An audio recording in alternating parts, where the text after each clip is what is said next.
Halo, salam sejahtera untuk kita semua. Nama saya Nantara Baskara dan pada kesempatan kali ini saya ingin menjelaskan eh, jawaban-jawaban saya terhadap 5 pertanyaan yang diberikan pada TC kali ini.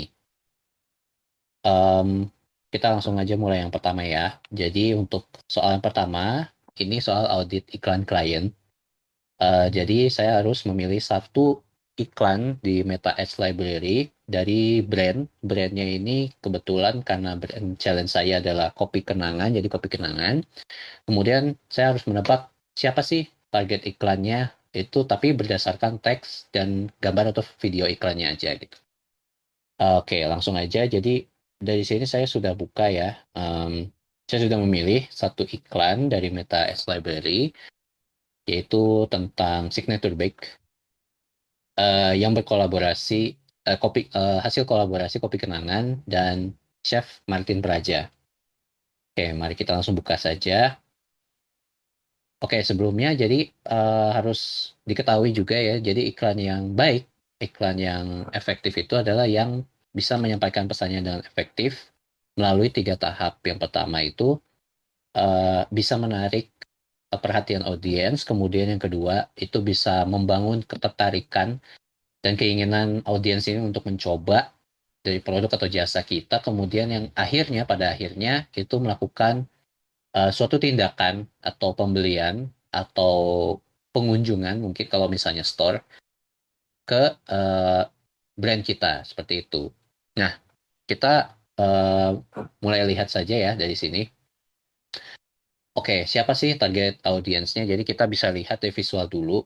Untuk visualnya ini kan dari gambar sangat menggairahkan ya, sangat eh, mengundang selera kita untuk makan gitu dari gambarnya. Pizza cakalang gitu kan menarik banget ya. Eh, Pizza tapi dengan lauk Indonesia gitu, ikan cakalang. Pizza lokal kelas dunia. Dari tulisannya aja itu bikin kita penasaran nih, ini pizza rasanya kayak gimana sih? Pizza dari Itali, tapi ikan cakalangnya Indonesia banget nih. Rasanya gimana gitu. Em, itu udah selain itu udah mencakup 2 tahap tuh tadi.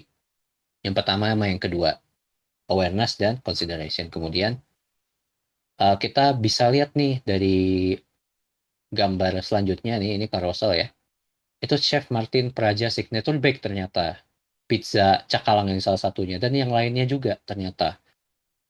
Dari sini aja itu awareness makin-makin nih, makin bertambah.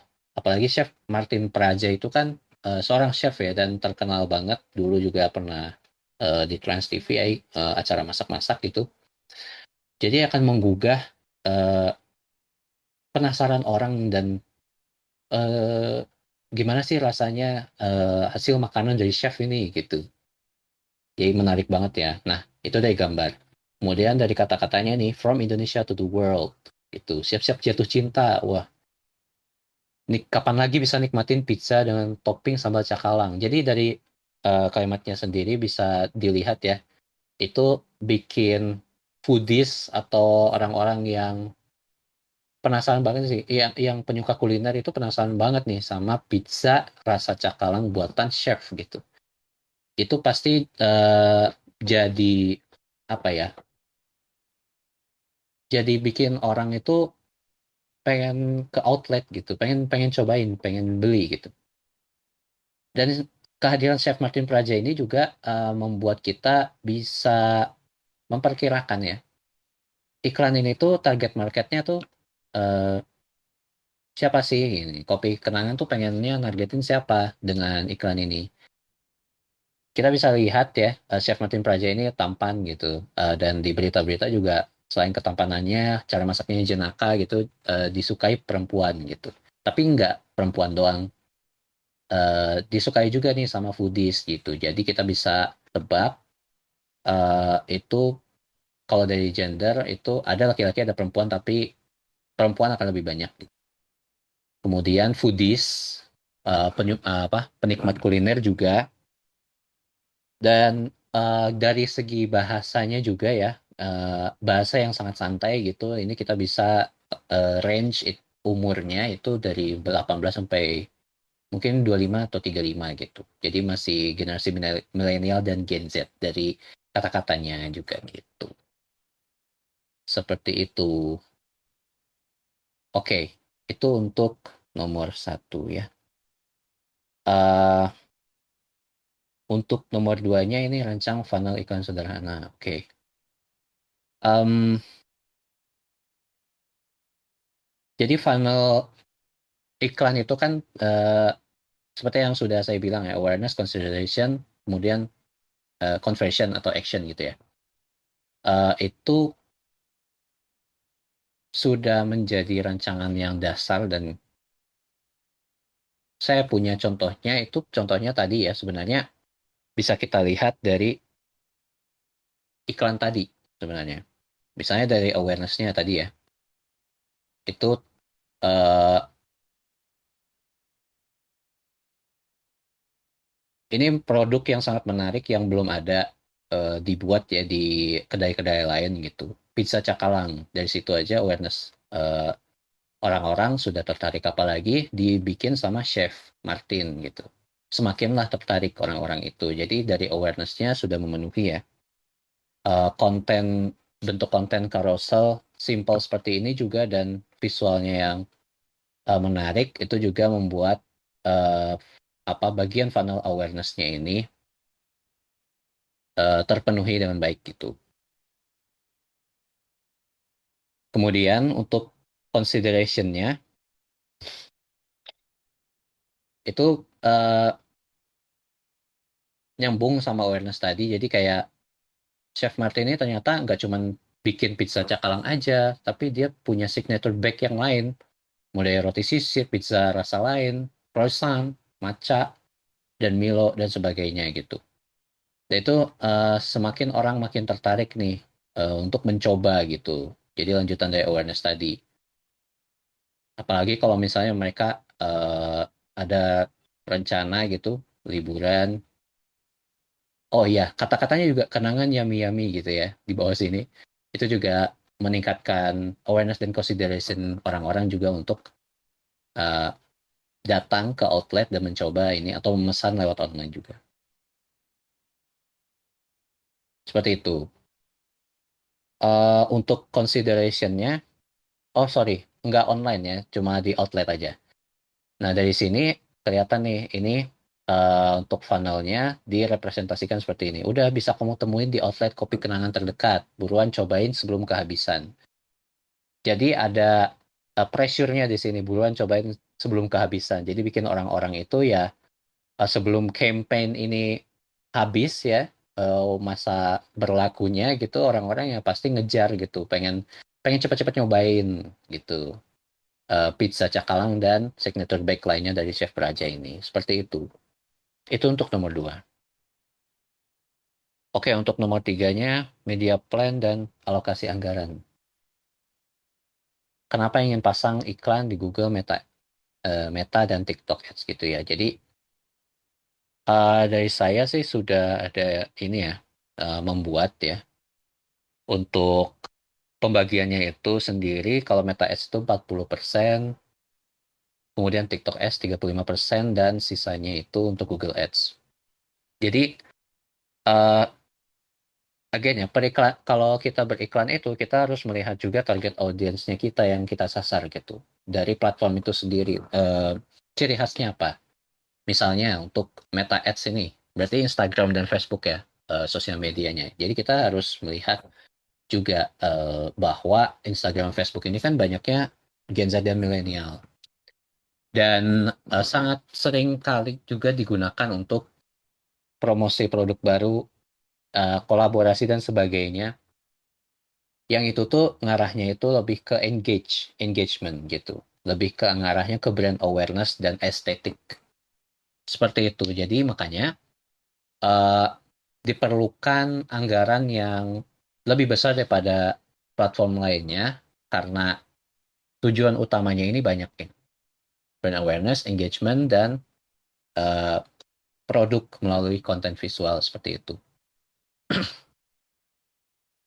Makanya anggarannya lebih besar. Kemudian Untuk TikTok Ads sebenarnya cuma beda 5% ya saya bikinnya.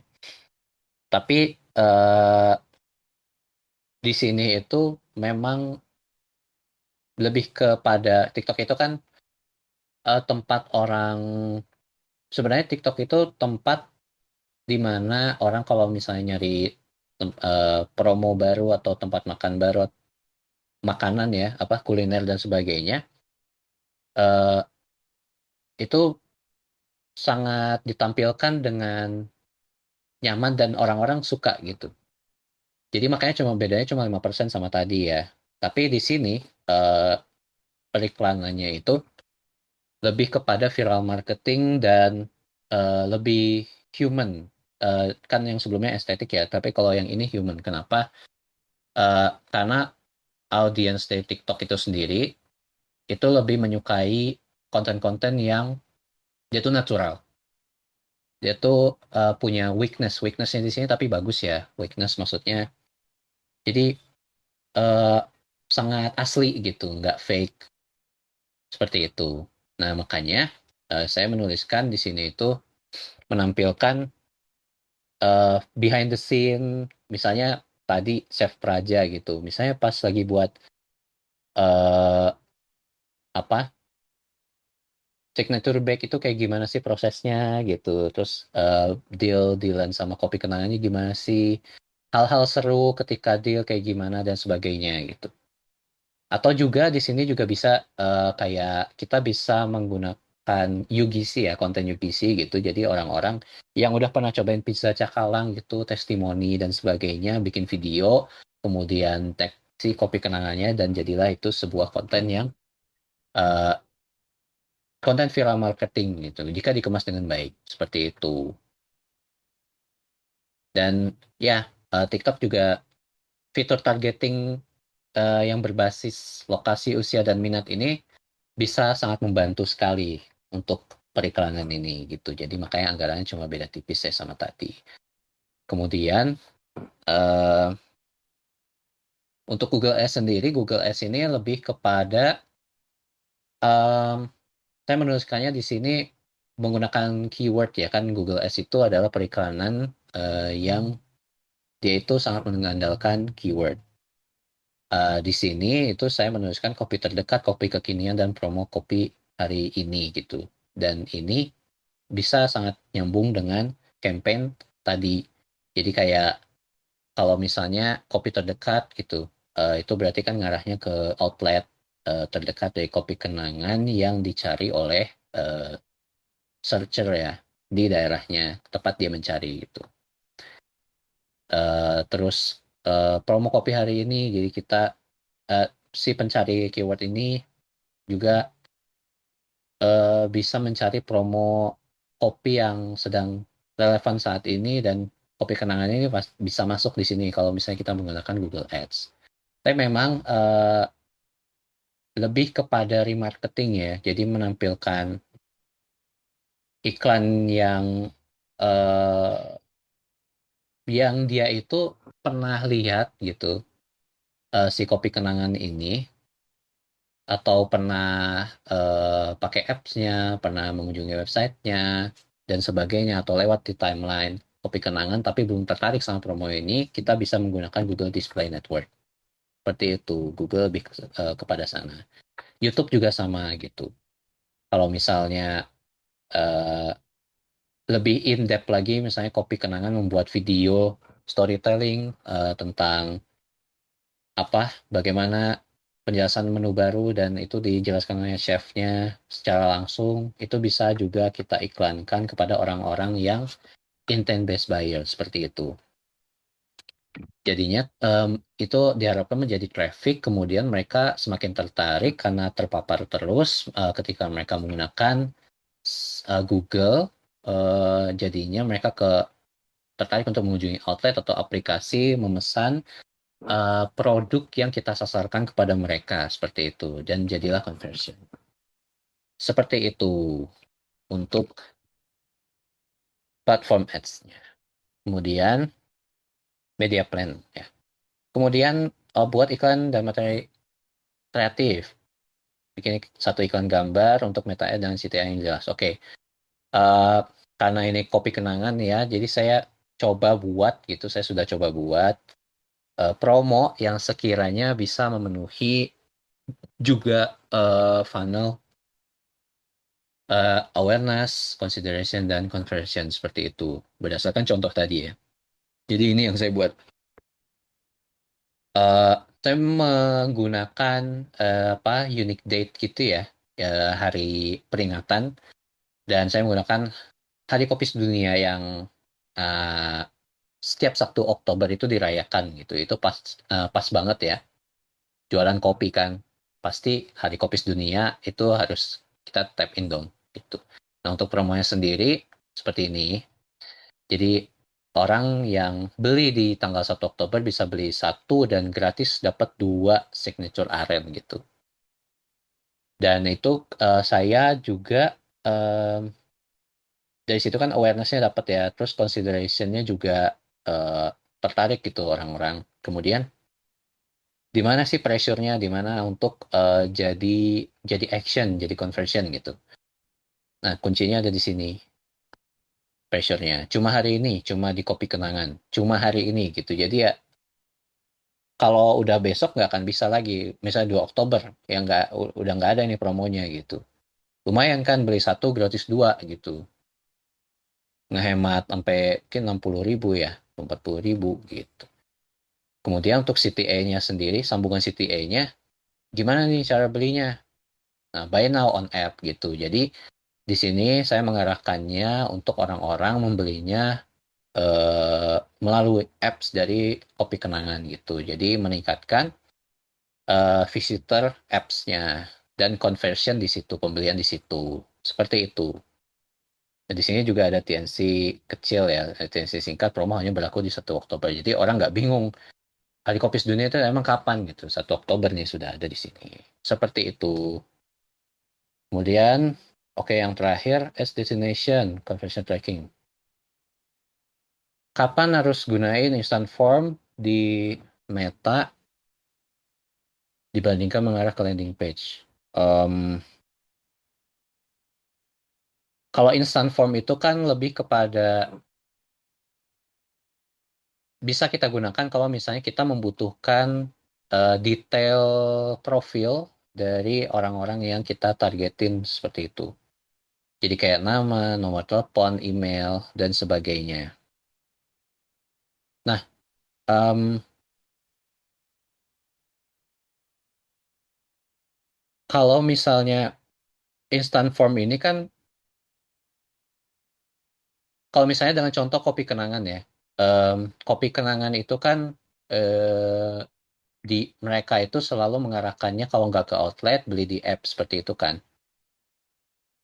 Dari situ em, mereka tidak perlu memerlukan instant form ya, tapi instant form ini sebenarnya bisa digunakan kopi kenangan kalau misalnya mereka em,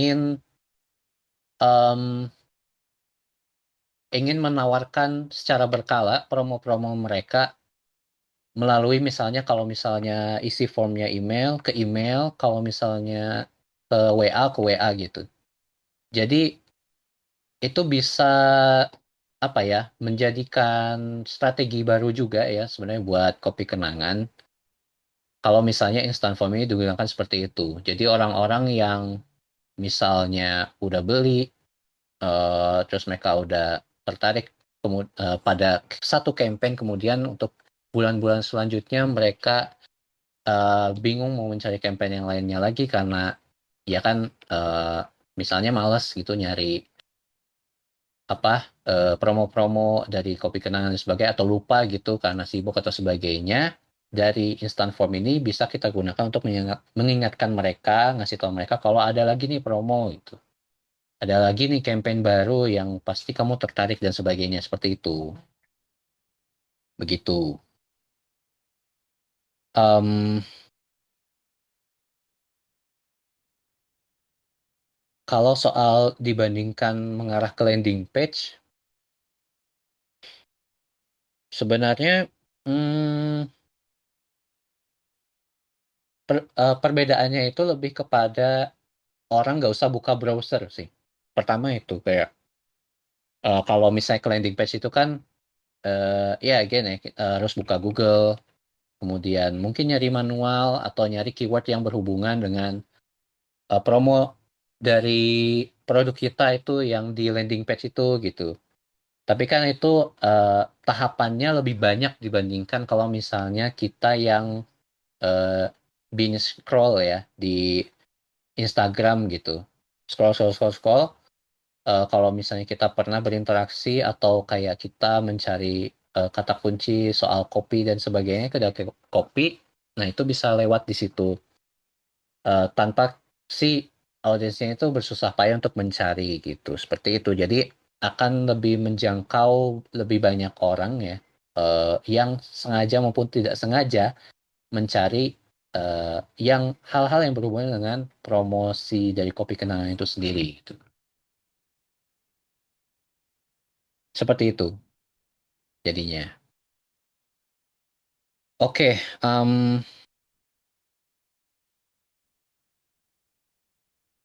oh ya satu lagi. Jadi eh, kalau landing page itu sama Instagram itu kan kalau landing page itu walaupun ada mobile views-nya gitu ya, tapi kan tetap ya seamless-nya orang untuk melihat informasi di dalam landing page dibandingkan yang Instagram itu kan lebih cepat Instagram ya gitu. Jadi makanya bisa lebih prefer eh, kalau misalnya instant form ini digunakan di Instagram seperti itu. Em, Mungkin itu dulu dari saya. Kalau misalnya ada kurang-kurang, mohon maaf dan semoga eh, ini bisa jadi bahan pertimbangan dan bermanfaat juga insight untuk teman-teman semua dan saya sendiri. Kalau begitu, saya izin pamit dulu. Terima kasih perhatiannya. Selamat malam, salam sejahtera untuk kita semua.